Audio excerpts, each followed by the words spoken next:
લક્ષ્ય ન્યૂઝ, એક નજર, એક લક્ષ્ય. જામખંભાળિયામાં તારીખ 20 મેના રોજ મેડિકલ સ્ટોર્સ રહેશે બંધ. જામખંભાળિયામાં તારીખ 20 મેના રોજ મેડિકલ સ્ટોર્સ બંધ રહેશે.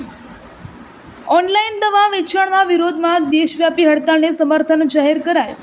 જામખંભાળિયા તાલુકાના આશરે 80 જેટલા મેડિકલ સ્ટોરના વેપારીઓ હડતાલ પાડશે. ઇમરજન્સી સેવા માટે શહેરમાં એક મેડિકલ સ્ટોર ખુલ્લો રાખવાનો નિર્ણય કરાયો.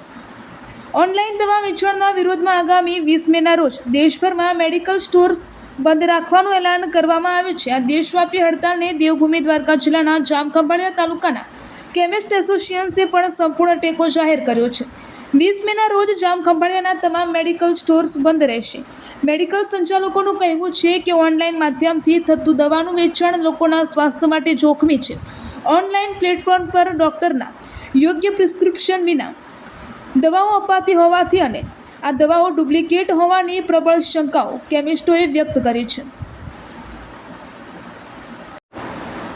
તેમજ સ્થાનિક વેપાર પર પણ માઠી અસર થઈ રહી છે. વેપારીઓના જણાવ્યા અનુસાર ઓનલાઈન દવાઓના અનિયંત્રિત વેચાણના કારણે સામાન્ય લોકોના સ્વાસ્થ્ય સાથે ચેડા થઈ રહ્યા છે. આ સાથે જ રાત દિવસ સેવા આપતા સ્થાનિક મેડિકલ વ્યવસાય અને નાના વેપારીઓ પર પણ આની ખૂબ જ માઠી અસર પડી રહી છે.